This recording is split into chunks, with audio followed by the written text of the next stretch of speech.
So, I've been spending the past week with all of the new devices that Samsung has announced during the Unpacked event, but when I did ask it on YouTube community posts that which device you want to see a review first, it's always the Galaxy Z Flip 3 because for some reason, it's much more, much more in demand compared to the Galaxy Z Fold 3.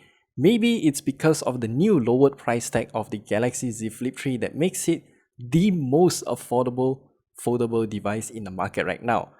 But at the end of the day though, is this a good phone? Let's take a look.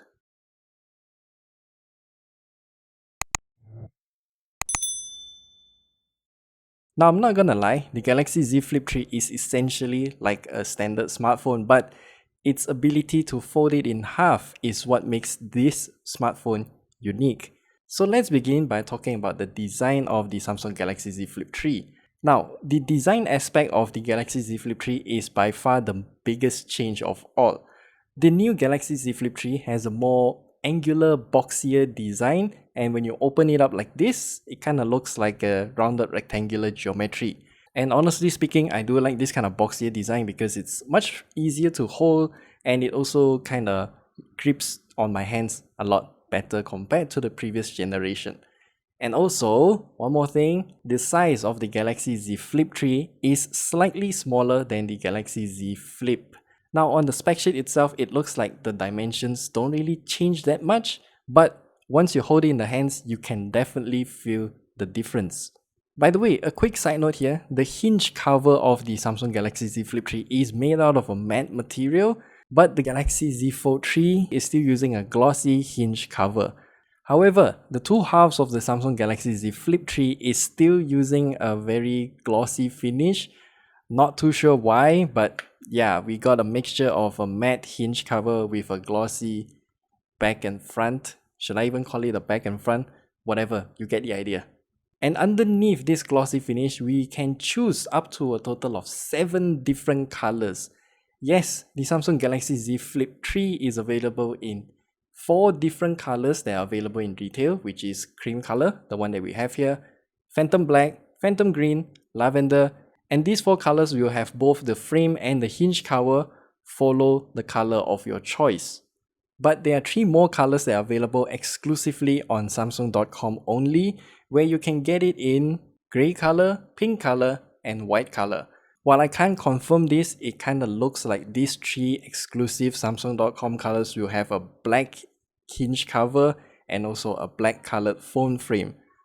It kind of makes the white color look like a panda, but yeah, I guess that's an aesthetic. But that pink color though, it sure looks peachy, pun intended. Okay, now time for the screen. I think that the Samsung Galaxy Z Flip 3 did get a big upgrade for both the displays. Now, starting off with the cover display. The cover display on the Samsung Galaxy Z Flip 3 is larger, 1.9 inches to be exact, with a resolution of 260 by 512 pixels. And obviously the cover display is much more usable now. I mean, I can read my notifications by swiping to the left, and then I can also add tile-like widgets to perform simple controls like controlling my music, looking at the weather, setting a timer, or starting the voice recorder, and I can do all this without opening the phone. But if you want to quickly view the time, you can double tap on the cover display and then this little screen shows up. As you can see, I placed my desktop wallpaper on the cover display. That is because I customized it. You can do most of the customizations on the cover display directly or head into the settings menu to do it. It's up to you. However, one issue that I have with this cover display though is its brightness. So I took this phone out on a gloomy Sunday afternoon to take some pictures, and I did realize that the cover display's brightness was kind of struggling. I mean, I can't really see what's on the cover display under that gloomy sunlight, which is kind of disappointing. But once we flip open the Samsung Galaxy Z Flip 3, we are greeted with the super long 6.7-inch Dynamic AMOLED 2X display with a resolution of 2640 by 1080 pixels. It is technically the same size as before, and because it is using a Dynamic AMOLED 2X screen, it has 120Hz refresh rate as well. And just for fun, I also tested the color accuracy of this main screen here, which we got 100% sRGB color gamut coverage, 99.92 of DCI-P3, and 94.07 of Adobe RGB color gamut. And that just means that this display is gorgeous. And as a quick mention here, the Samsung Galaxy Z Flip 3's main display also uses PET as its screen protector material, so it now looks and feels a lot better to use compared to last year's Samsung Galaxy Z Flip. While we're on the subject of user experience, we gotta talk about the software on the Samsung Galaxy Z Flip 3 because it is also using Samsung's One UI 3.1.1. And I think that is the one reason that makes the Samsung Galaxy Z Flip 3 so enjoyable to use, because Samsung's ability to just mix both hardware and software together to offer a unique and coherent user experience, it's something important. And the reason I say that is because you can now use Samsung Pay without even opening the device. You can just double tap on the cover screen, swipe up to reveal Samsung Pay, and then use the fingerprint scanner on the side to verify your identity, and then you can instantly use your Galaxy Z Flip 3 for contactless payment. That is very convenient, and it's just little things like this that makes the user experience that much better. However, if you head into the settings menu, you can find a labs menu, and then you can force enable flex mode for unsupported apps. It kind of works for some apps, but I don't think it's a really feasible idea on the Samsung Galaxy Z Flip 3 because once you use only one half of the display, everything just kind of looks very small. But other than that, the software experience on the Samsung Galaxy Z Flip 3 is pretty much the same as the S21 Ultra that I've used here. So if you want to learn more, do check out our long-term review of the Samsung Galaxy S21 Ultra, which you can check it out at the top right corner there. And one more thing to mention about its software is that every month, without fail, I've been getting software updates on the Samsung Galaxy S21 Ultra. And I expect nothing less from this phone. Alright, now let's talk about the cameras, because the Samsung Galaxy Z Flip 3 uses a dual camera setup.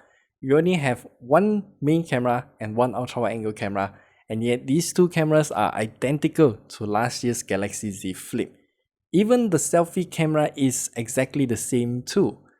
I mean, both the main and ultra-wide angle camera still takes fantastic pictures overall, but even in Samsung's product lineup, we have phones like the Samsung Galaxy S21, which has a better sensor, and the S21's camera bump isn't that large. So I do wish that the Samsung Galaxy Z Flip 3 did get a however tiny upgrade on the cameras. That would have been great.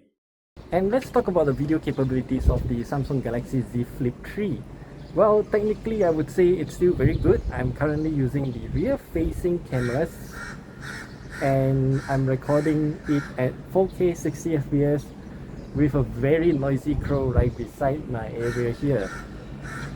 Tying back to the point about software and user experience, Samsung also made good use of this main display here because we can double press the power button, launch the camera on the cover display, and start taking pictures or videos with both the main or ultra-wide angle camera. It's pretty easy to use since you can swipe side to side to change between photo and video mode, and then swiping up or down to change between the main and ultra-wide angle cameras. And to take a picture, you can just tap on the cover display or use the hand gesture, the palm hand gesture, if you remember that. Yeah, you can also use that gesture as well. But for some reason, all of the pictures and videos that come out of this screen is just very weird in terms of aspect ratio. There's no option to change this. You can also use the cover display to record what you're viewing, which I honestly prefer for this kind of vlogging video because the rear-facing cameras, should I even call it a rear-facing camera? Well, the main camera has OIS, and that is why this footage is very stable. And we also need to talk a little bit about its performance because the Samsung Galaxy Z Flip 3 comes with a Snapdragon 888 chipset and overall performance is fantastic, no issues whatsoever. But it does get a bit hot overall. Only at the top side here though, so if you're holding the bottom side, you don't really feel that much of a heat. So I think it's a plus point, I guess. And the one thing I worry the most about the Samsung Galaxy Z Flip 3 is the battery size. It only comes with a 3300 mAh battery, which is the same as last year's Samsung Galaxy Z Flip. If you are not familiar with this mAh number, then do keep in mind that 3300 will most probably struggle to last you throughout the day if you are a semi intense user, I would say. And from our battery life test, this phone can only last for less than 9 hours, which is less than stellar, I would say. And also, regarding the charging situation, yeah, the Samsung Galaxy Z Flip 3 doesn't come with a charger in the box. So you only get the phone, the cable, that's it. But that's not an issue for me because I do have USB PD PPS chargers in the house. However, I won't be needing a high wattage one because the maximum wattage that the Galaxy Z Flip 3 can intake is 15 watts. And it takes slightly more than an hour to charge from 15 all the way to 100%. Usually, I don't have much of an issue when it comes to battery life of smartphones nowadays, but I think the Samsung Galaxy Z Flip 3 got a double whammy because number one, battery capacity is not that big on this phone, and number two, the maximum wattage that this phone can fast charge with is only 15 watts, which means that you can't just literally leave it on a fast charger to top up if you're in an emergency, which is why hence that double whammy. But before we get into the conclusion, I do have a few more quick things to mention. Number one, IPX8 rating for the Samsung Galaxy Z Flip 3. That's amazing. I did chuck this phone in the water and my brain just refused to accept the fact that a foldable device is able to have IPX8 water resistance. But once I did it, it works. And I'm surprised. And the Samsung Galaxy Z Flip 3 also does not have Samsung DeX, which is unfortunate. But if you do have a laptop with Samsung Flow installed, that works wired or wirelessly with the Samsung Galaxy Z Flip 3. But in conclusion, I think the Samsung Galaxy Z Flip 3 is still gonna be a hot selling phone because number one, it's finally foldable devices made mature enough for the mass market to adopt. And speaking of mass market, the new price, because this Galaxy Z Flip 3 is only starting at 3,999 ringgit or at 999 US dollars, which I think is highly affordable, relatively speaking, from last year. And because of two major features, number one, the IPX rating, and number two, the larger cover display in tandem with the new price tag, it's a very enticing smartphone overall. But the main question is, will I buy this for my own self? Maybe not, because I'm much more of a fold guy. So if you are gonna get the Samsung Galaxy Z Flip 3 or not, leave your comments down in the comment section below. I'll be happy to read them. And yeah, that's it. That's the review of the Samsung Galaxy Z Flip 3. The next one will be the Samsung Galaxy Z Fold 3 and then Galaxy Watch 4 Classic. So stay subscribed. We'll have all sorts of Samsung content for this week, and yeah, we'll see you in the next review.